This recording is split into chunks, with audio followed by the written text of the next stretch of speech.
Vayam cha tatra bhagavan sarpajat yurumanyavaha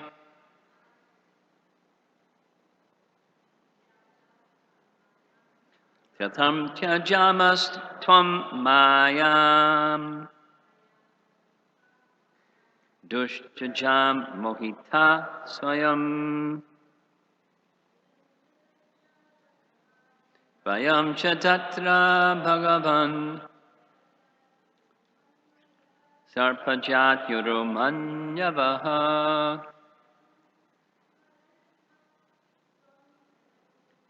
Tam tyajamas ton mayam dushchajam mohita sayam Vayam cha tatra bhagavan sarpajat yurumanyavaha Katam tyajamas ton mayam dushchajam mohita sayam Vayam we cha and tatra within that material creation Bhagavan O Supreme Personality of Godhead Sarpaha serpents Jati by species Uru Manyavaha too much absorbed in anger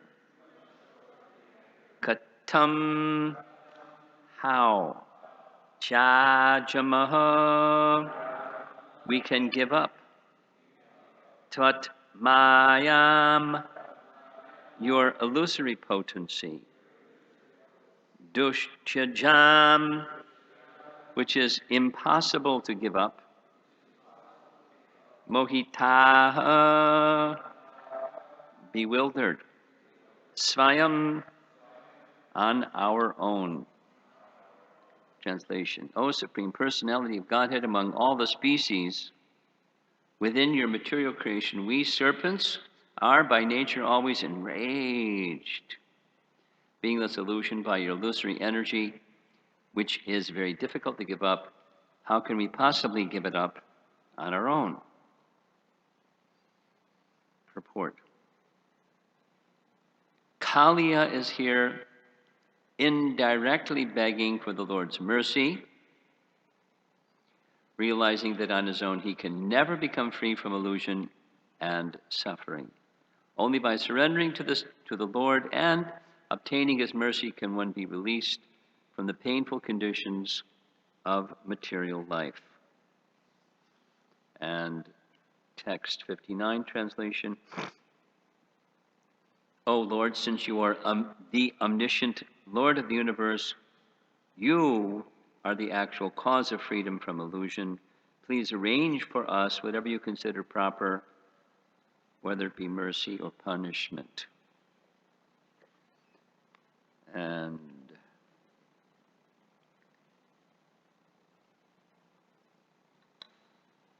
two verses commentary. Vishwanath Chakravarti Thakur writes, paraphrasing Kaliya, I am very angry by nature, jati, by birth. Therefore, how is it possible for me to give up insurmountable Maya on my own? Unquote. And Jiva Goswami, oh, Supreme Lord Bhagavan, the idea that this is interesting, that one becomes a snake by karma alone is rejected. Since the Lord is the controller of karma, therefore, I have not committed this offense on my own. He's passing the buck. Then how can it be given up? Except for your intervention.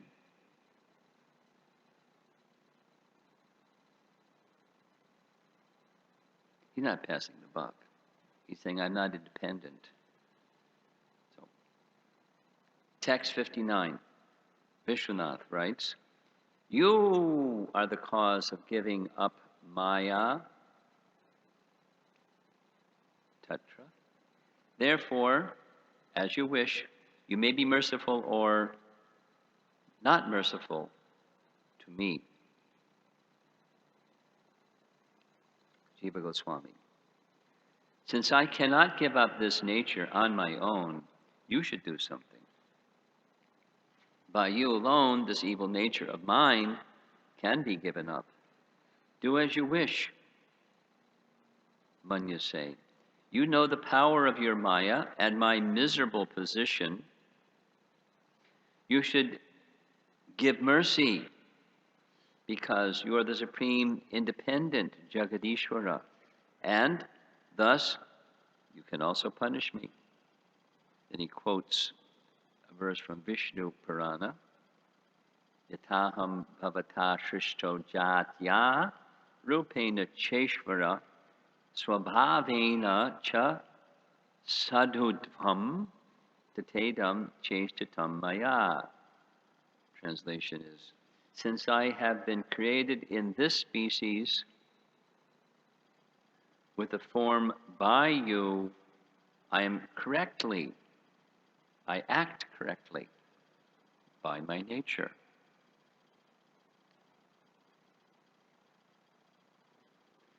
Now, I don't know if this is Vishnu Purana commenting on the same pastime or not, but it's appropriate in any case.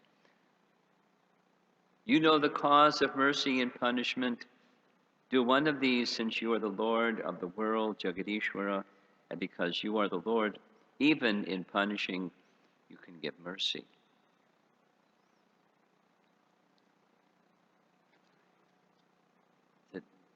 These two verses, they're on the same theme, and they're expanding the message from the first. And the first verse has this term swabhava. So swabhava, there's the material and spiritual swabhava. So swabhava in this case is the material one. Brahma karma swabhavajam, Kshatriya karma swabhavajam, Vaishya karma swabhavajam, Shudra karma swabhavajam, swabhava, one's own nature.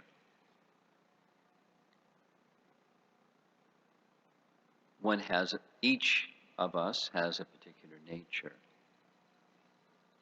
psychophysical nature, according to the body and the mind. So bodies, just like we read yesterday, when you get the body of a dog, you bark, wag your tail and chew on bones and do dog things. When you get the body of a demigod or a king or whatever, or a serpent, you do according to the body. Now, how did one get the body? Well, guna and karma. Now, appropriately, in a very interesting way, actually, Jiva Goswami is saying, I can't do karma on my own, and I can't receive the results of karma on my own. You have a role to play. There are 5 factors of action, and one of them is Ishvara. So I'm not a dependent to do karma and get the serpent body. I was dependent upon you, and now to get free from this serpent body and its psychophysical nature, its swabhava, I'm depending upon you because I can't do this on my own. So a little bit like, not the same, but a little bit like Harisham's question yesterday. Are we really supposed to go beyond our psychophysical nature, or just engage according to our psychophysical nature and make it like really nice?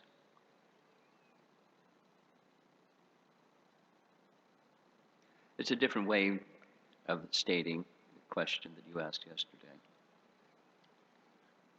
And, well, we get a clue, the answer to that question, from Chaitanya Mahaprabhu's response to Ramananda Roy where the varnashram system says you do what is your nature, your varna and ashram dedicated to Vishnu, and that brings one to the stage of perfection. But in that stage of perfection, same question: are we within the boundaries of our body only psychophysical nature and just perfect it, offer that to Krishna? Or if Krishna so desires, to take the serpent-like Kaliya out of that conditioning of his embodiment and beyond the disposition of having that body. That's, in today's verse, this sarpa, uru. Uru means anger.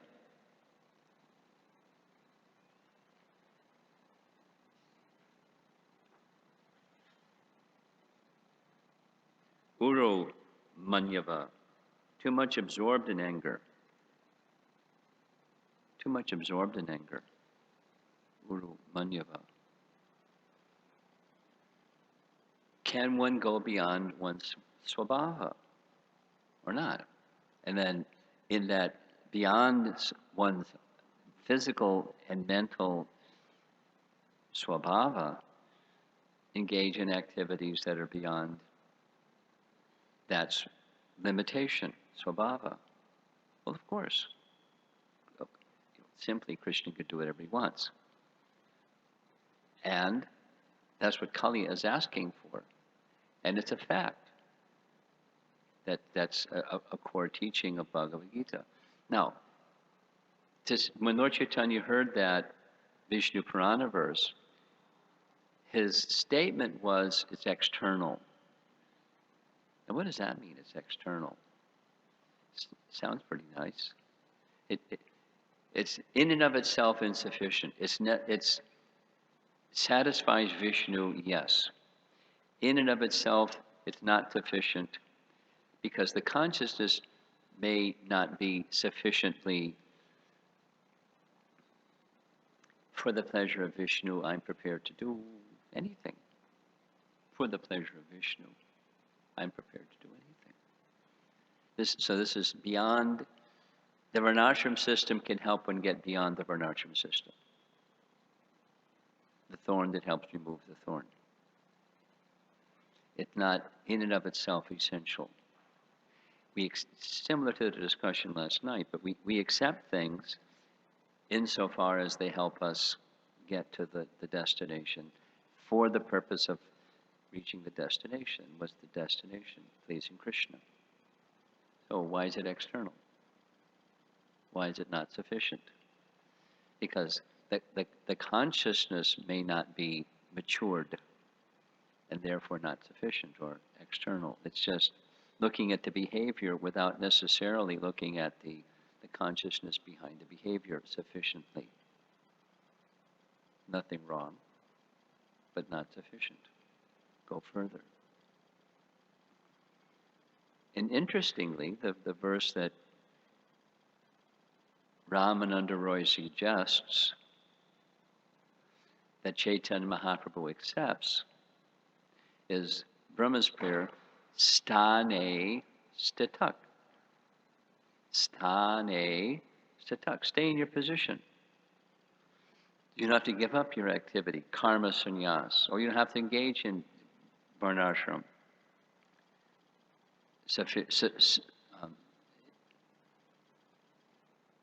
Singularly.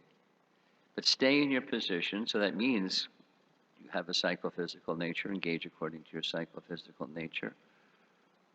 Anasaktasya vishayan yatarham upayunjitaha.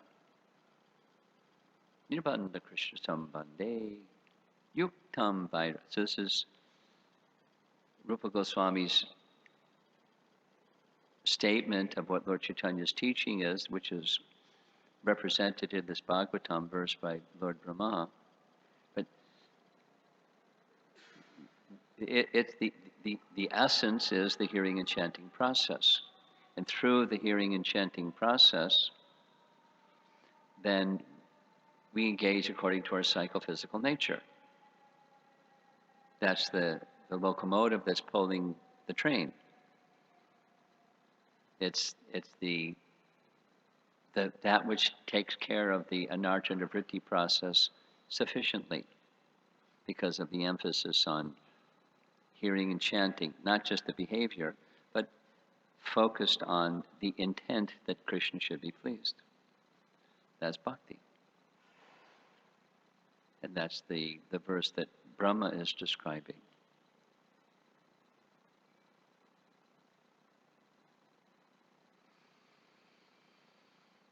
So I just, a couple of other thoughts. Buddhism. Is it possible? The answer is no.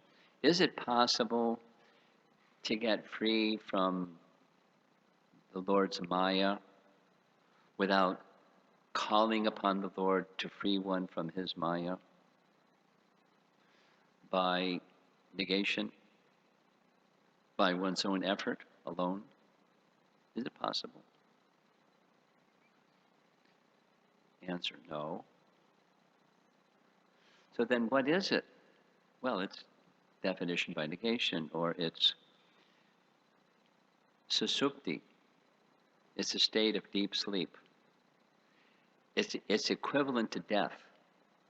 Now, when there's death, it's not that the soul goes out of existence, consciousness of the soul goes out of existence, desire goes out of existence. It's of the soul. It doesn't go out of existence in anesthetized state. But when you're anesthetized, desires are not awake. They're there, they're dormant until the anesthesia wears off. And then they awaken again. Awake, sleep, they're active through the mind. And deep sleep, they're suspended by the circumstance of the anesthesia. So my comment here is, and I think about this a lot because of visiting China.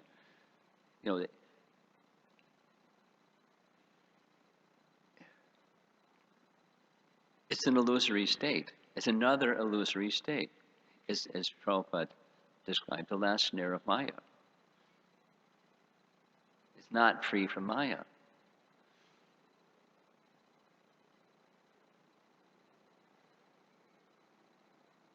Both the impersonal and voidistic conception, the last snare of Maya, both. And the impersonal conception of Shankara is simply a word juggly restatement of Buddha's teaching. There's some detail that I don't need to go into because it's very technical. But the formula of Shankara is just using different language as the formula of Buddha. Take Sanskrit terminology and it just, you look at it and it's covered Buddhism. That's what our acharyas say, and one can detail it, but that's what it is. Now, is there such a thing as being one with the Lord, or is there such a thing as void? Because they're not identical. Void is not identical with become one. It's this Sayuja Mukti, or Brahman realization, exists. One can enter into the Brahman Jyoti and twinkle. Individuality, personality, everything suspended, and you just exist, sat. You don't stop existing. And nirvana is you stop existing. In fact, you don't even exist. Presently you don't exist, but you think that you exist, and when you reach the nirvana state, you realize that you don't exist. It's total nihilism. Is there such a thing? No. Prabhupada, there are two things in the creation of God. There is God and that which comes from God. There's not a third thing. There's no void in the creation of God. So if you want to merge with or become one with the void, or enter into the void. There's no such thing. It's la la land. So consciousness may become suspended, like in anesthesia, but consciousness doesn't go out of existence. It's a fundamental and important conception. Is there consciousness or not? Like, what are we? Kayami. What are we? We are a conscious entity. That's a starting point. Different than matter. Not a conscious entity. The body is not a conscious. It appears to be conscious because of the presence of consciousness. And consciousness spreads through the body. But when the soul leaves, there's no consciousness within the body. And when anesthesia appears, there's no consciousness, but there's consciousness.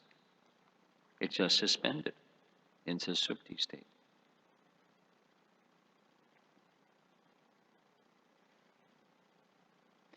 It's really a sad aspiration. Vitaragavaya krodha, angry krodha. That's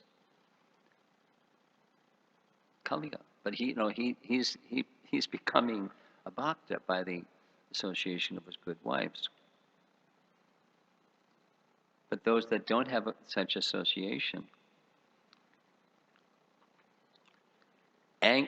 Bhagavad Gita purport, Prabhupada explains this position of impersonalism and voidism arises from frustration and anger. Too much, I can't take it.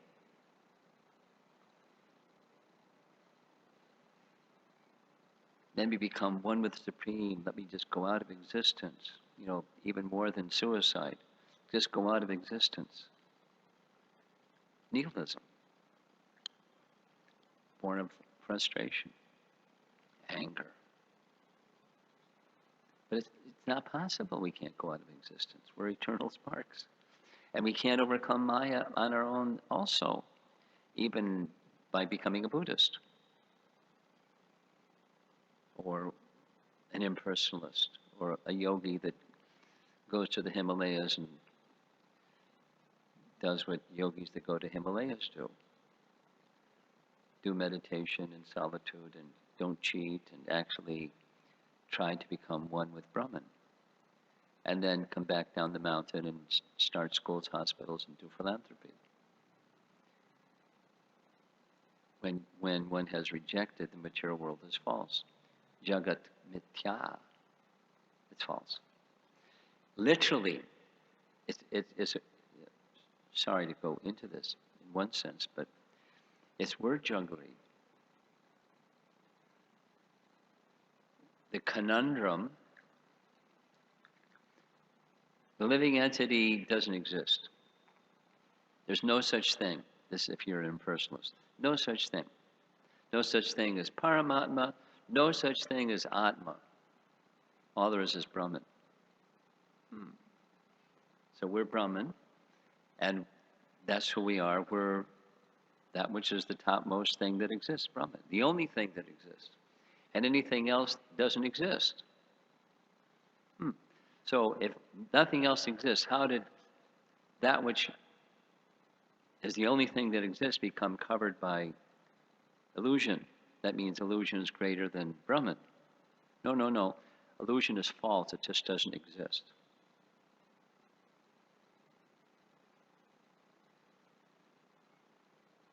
It's word jugglery. Well, how did it happen? Well, it didn't happen because just you think it happened. But it never happened. You just have to realize it never happened. It's like drinking Kool-Aid or something.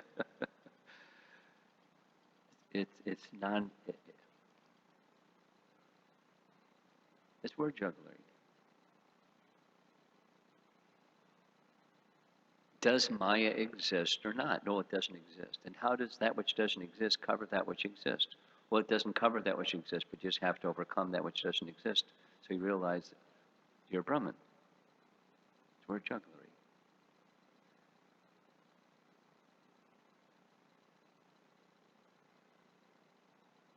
Paramatma doesn't exist. There's no such thing.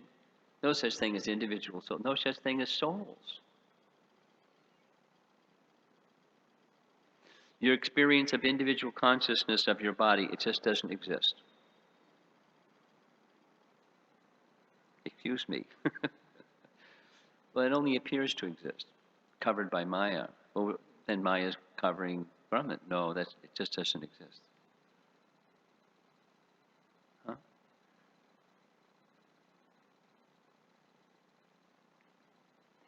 And highly intellectual people really like this one, born of frustration. And by word jugglery, that there's this, sorry,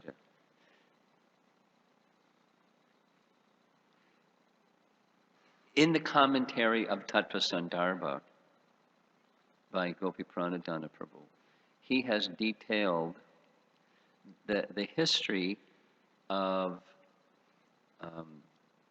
the interpretation of the Mayavadis. And some Mayavadis, like really, big ones, followers of Shankara, wrote volumes and volumes and volumes and volumes of this means that, just to get to the position of I'm Brahman.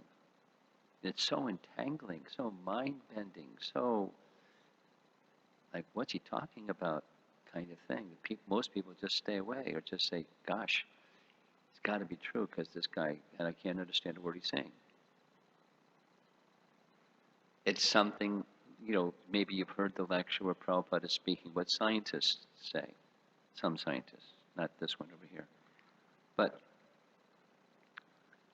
bombastic words, Prabhupada, for about 15 seconds starts using word jugglery kind of language and bibbidi bobbidi boobidi boobidi boo ba ba ba ba boo.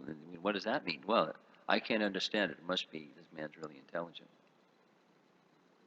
Now, some people that like that territory, they get involved in that language and this means that, and then they come up with another. No, this doesn't mean that. It means something else. Tarka apratishta.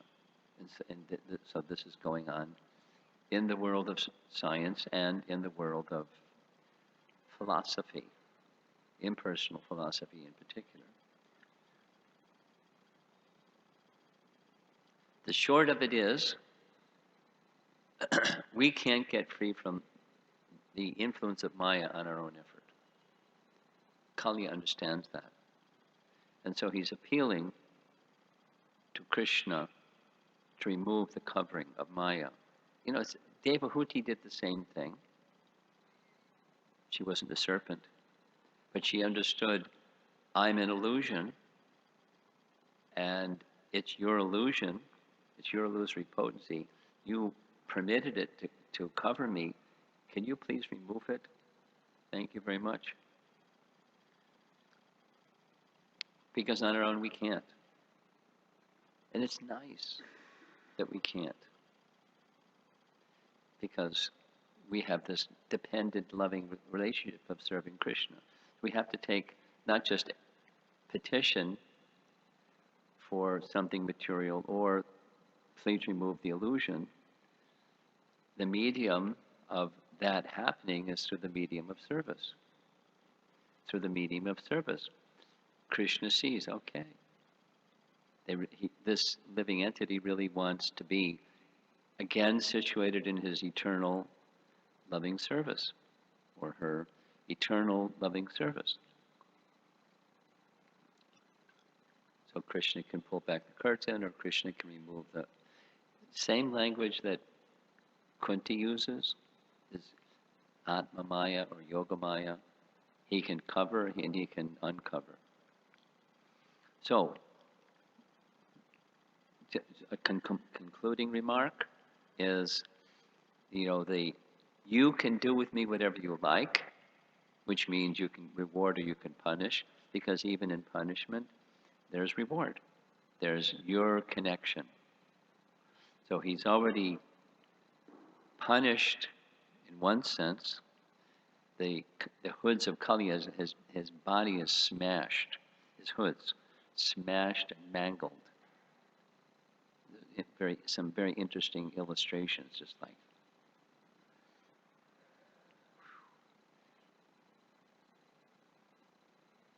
Because on the one hand, his dancing was very elegant,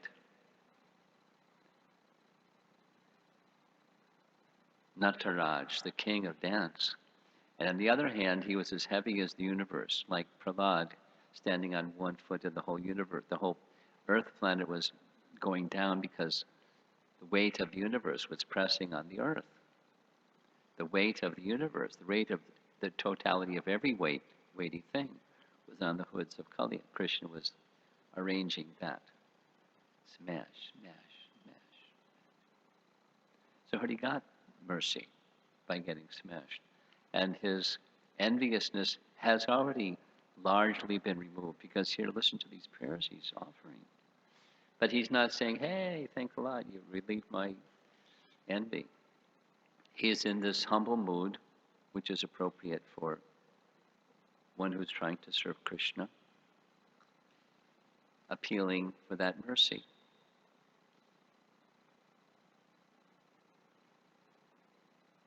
Very nice second. Very instructive for us also. You know, sometimes we have difficulties. Sometimes there's ordeals, and sometimes Prabhupada's language is reversals. Sometimes you're going this way and everything seems just according to plan, and next thing you know, you're going that way. Like, what happened? We all know what that is. It's not fun when it happens. It's like, but bhakti accepts that's also mercy. So do with me what you like, and mean it.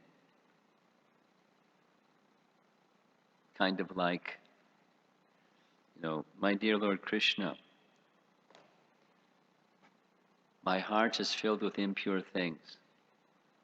By your mercy, please remove those impure things. And Krishna starts to remove the impure things, we start complaining. Not that one. That's my favorite one. I'm really attached to it.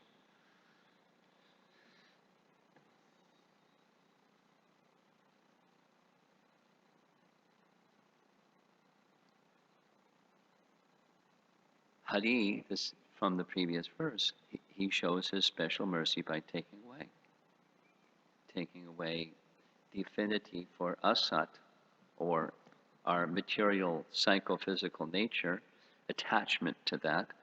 We engage it, we engage our body and our mind and our powers of senses, speech and locomotion and everything else. If Krishna takes it away, Krishna takes it away. If Krishna gives it, Krishna gives it. And when we have it, we use it. And if he takes it away, we use what we have, what's left, till the time of death. Everything is taken away. Then what? What's the false shelter that's left anymore? So we have the opportunity to practice. Genuine shelter, that's what he's appealing for. Very practical in our lives also, because it may be incremental instead of like drastic or abrupt.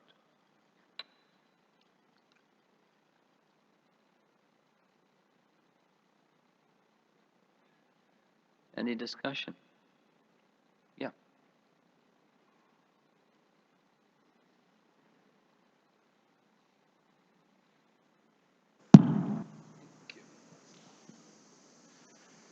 Guru Maharaj, Go ahead. I had a comment and a question. Okay. Comment was just appreciating your last comment about how it can be gradual or abrupt. In Kalia's case, how he moved from being this angry, envious, proud person to humble, recognizing he has a problem of enviousness and anger, and then also recognizing very quickly that he can be the one to control or to remove it, that he's dependent on Krishna. In comparison, Jarasandha was smashed, but he was smashed again and then smashed again, but yet he did not learn his lesson. So the progress that Kalia made in a very short amount of time is quite impressive. Um, That was one comment. And the question I had is it significant that in his prayers he doesn't, unlike Brahma who says, Tatenu kampam susumikshmana, whatever you wish to give me, and then he specifically requests, may I be in your service. Is it significant that in his prayers there isn't explicit expression of, I wish to be in your service?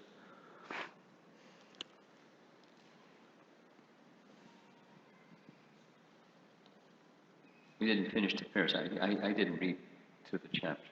I think that's it. Huh? This is it. The next verse is where Krishna responds. Wrap up. Okay.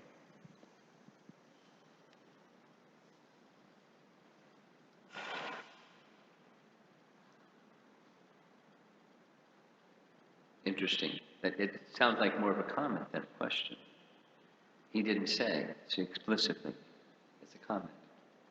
Now, why he didn't say explicitly? Maybe he did, and it's just not there in Shukadeva Swami's present rendering.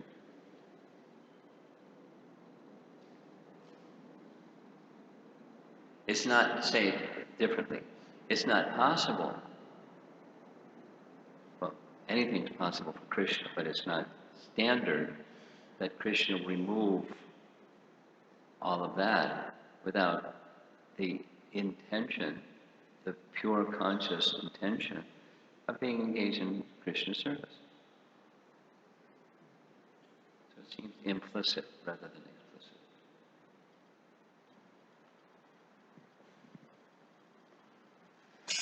Madhu Bangal.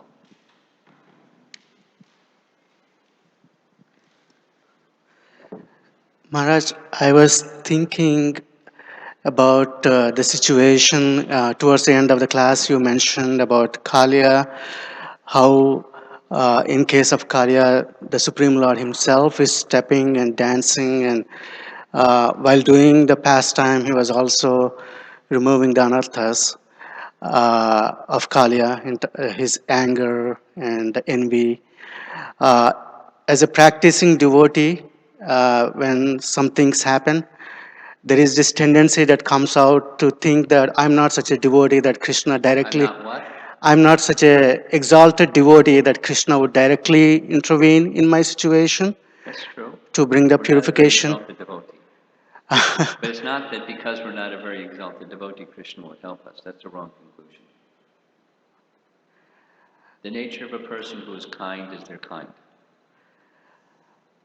The question is more towards the instrument of the purification itself, to see that perhaps we get caught up in the moment of the illusory potency itself, to blame the instrument or to complain that which is bringing the purification, rather than accepting, I just want my heart But to we're be conditioned purified. souls. We want material happiness. And something interferes with our material happiness, and we whine and complain. It says we're conditioned souls. We forget Krishna, and it's through what you just described. Because we're conditioned souls, that we have a long-standing tendency like that. We want material happiness.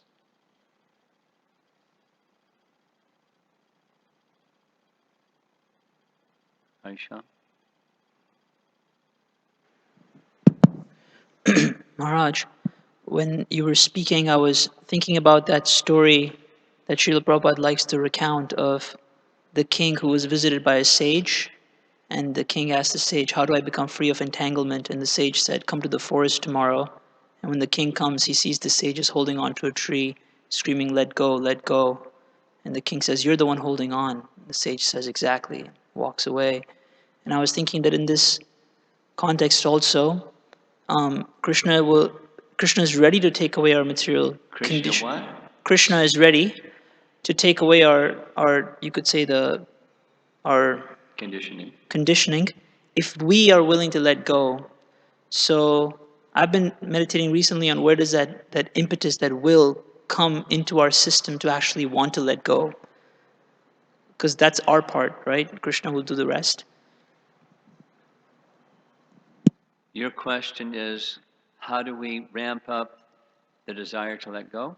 That's your question?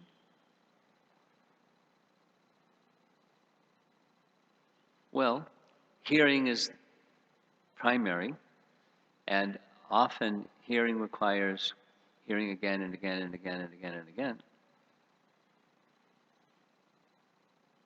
And then one can't. I would hearing Prabhupada explain in Hyderabad, a lecture before an Indian audience, apparently gesturing to his or indicating his European American disciples and explaining how they have accepted. And just hearing again and again and again and again. And again and again. So now they have accepted. Specifically, we're not the body. But we cling to that conception because we don't have that conception. What's left? Who are we if we're not the body? I mean, it's part of our conditioning. So the desire to let go can come from hearing from a qualified person again and again and again and again because we're attached. So, but to let go, the strength of hearing and chanting. Then another one is learn the hard way, suffer. We want to let go when we're suffering. And then when the suffering subsides, we hold on again. But so that's one of the impetuses, is suffering. Learning the hard way, the school of the hard knocks, as they say.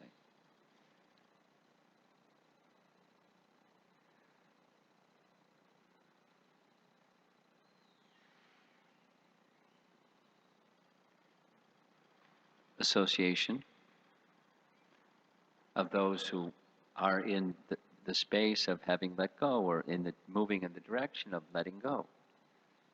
That helps to let go, the willingness to let go. Just by that association. Strength beyond our own strength. Intelligence beyond. So,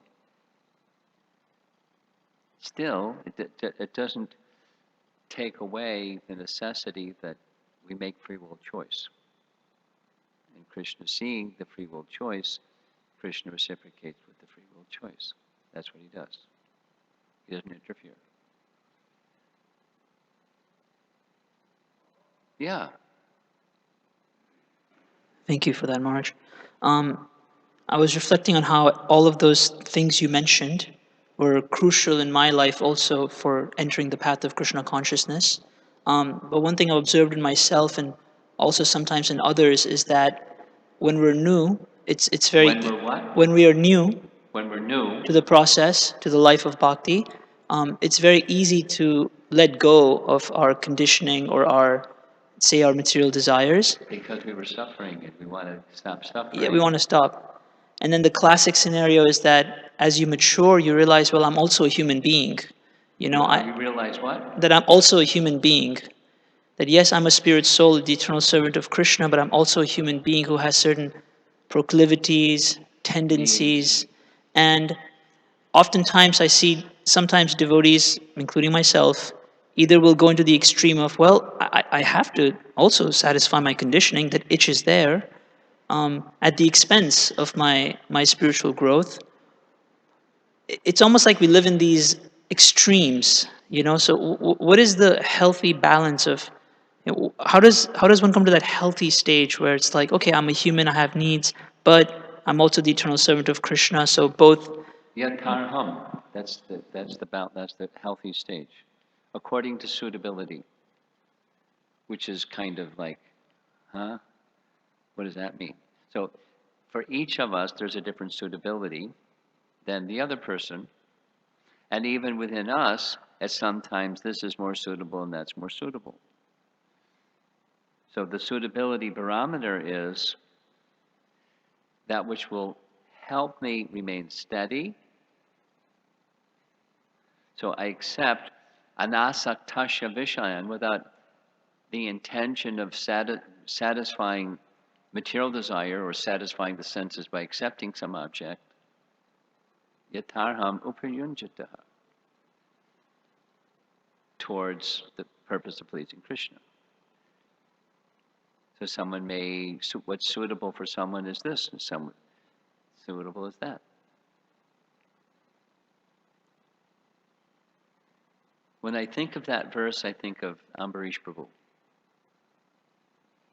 I mean, one of the things I think about is because he has the karma to handle all that wealth.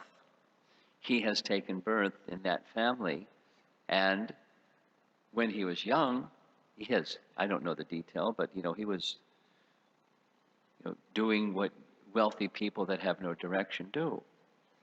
He was, in the world of sense gratification, experimenting like people of our time did, with varieties of sense gratification. And then he met Prabhupada. So he has the capacity to handle that wealth that some people don't have the capacity to handle that wealth. Krishna gave it to him. Now he has relatives that don't have Krishna bhakti, and they're doing whatever they're doing, trying to make the empire greater or living a life of lavish luxury. So he doesn't live a life of lavish luxury. He has a simple home. I mean, he has a home, but it's not a lavish home. And it's really hot in North Florida. So when his mother died, he received her summer home in Maine or wherever it is. So he goes there in the summer and goes back in the winter. But he doesn't live lavishly, and he uses it wisely. He's very, prudent in how he distributes that which is in his hand. So according to suitability, he's been given that asset, that privilege, that some people, like people that win the lottery, they go nuts. They spoil their lives. It's like statistically a fact. For out of many, many factors. They binge, they lose their friends because people just want money instead of friendship, and on and on and on. They go crazy with addiction and all kinds of things. So because they don't have the karma. They don't have it's not suitable for them to have that. But somehow they won the lottery, and their lives become spoiled. Better they didn't have it.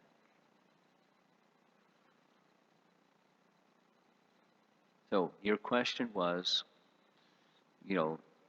how do you get this position that's what you require? It's that which is sustainable. That's where your bhakti is sustainable. That's what you require. And always trying to leverage things, keeping things more simple, not artificially, except according to suitability. Then we have to introspect and have to have good guides.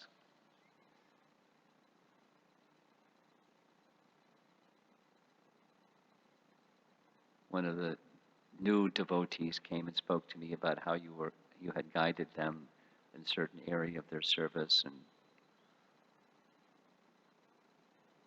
after I heard the whole picture, it was like you gave the right advice. You'll spoil your spiritual life if you keep going down that path.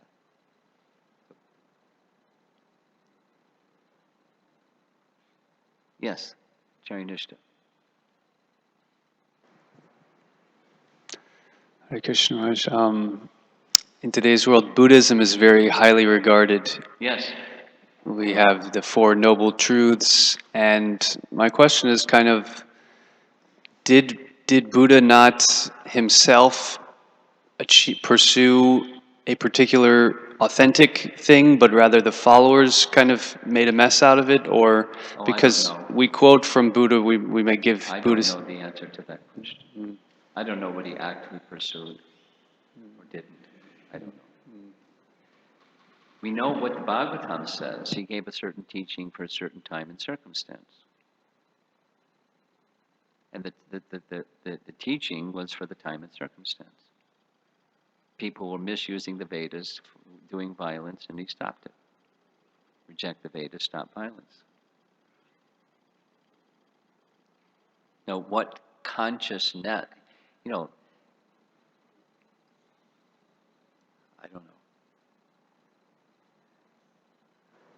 I was just reflecting how it seems that, well, I'll just conclude with one other question. When I see the way that Prabhupada preached against Mayavadism, the one question that comes to my mind in Prabhupada's preaching is why he didn't directly confront more of the, because he had such a fighting spirit, He did. Nirvishesha Shunyavadi, and in his books, in his speeches, but directly going and meeting these people and publicly, it didn't seem that that was a major aspect or a prominent, regular I aspect. invite you to read Burijan's book.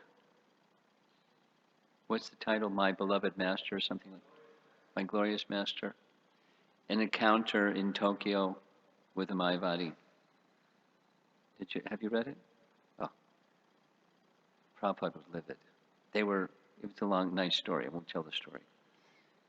He was livid. And it wasn't for show.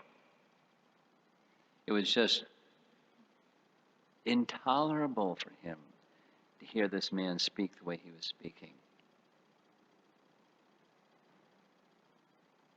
And he erupted, completely disturbed the whole proceeding, because he was the guest of honor and Prabhupada was like the second guy. So Prabhupada came first and sat in the primary guy's seat and wouldn't move. And the primary guy came and wanted to sit in the primary seat, and Prabhupada wouldn't move.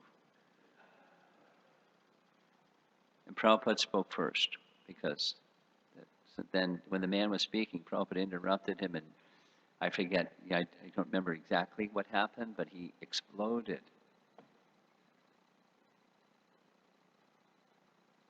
Now, time, place, circumstance, following the indication of Supersoul, why did he do it more often in some other way?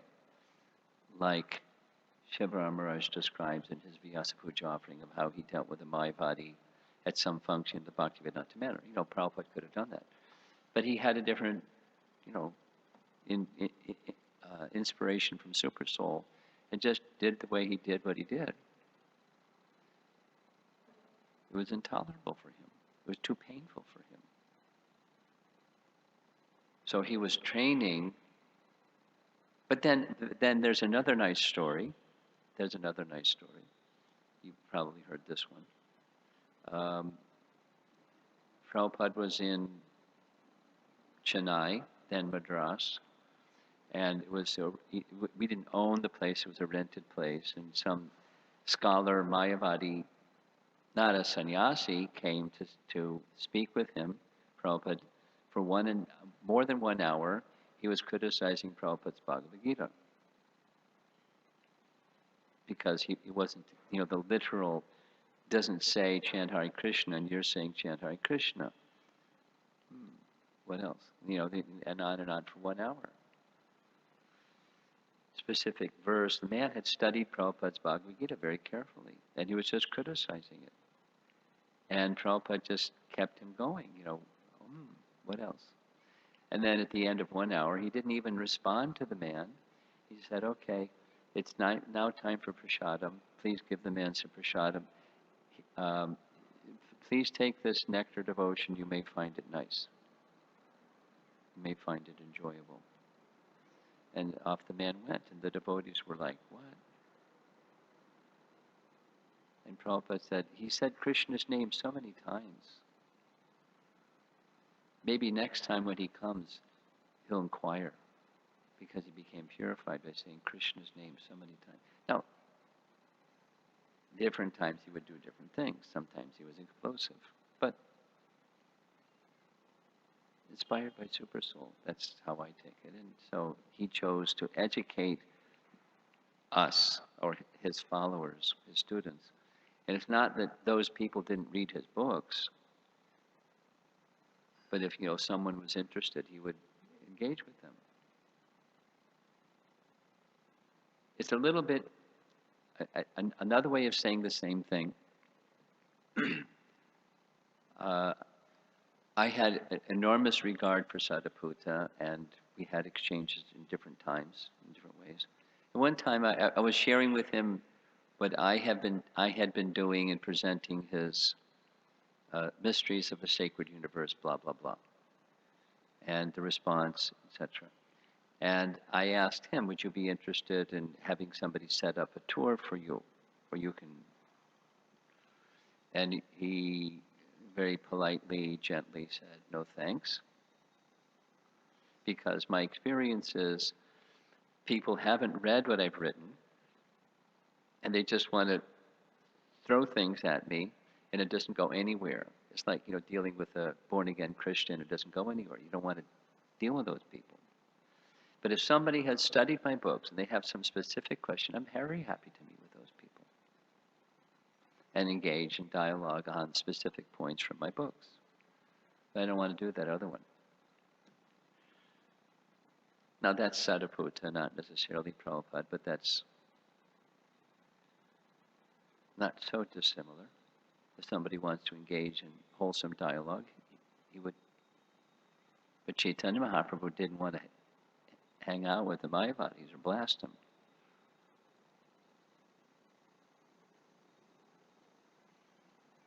Dealt with the devotees.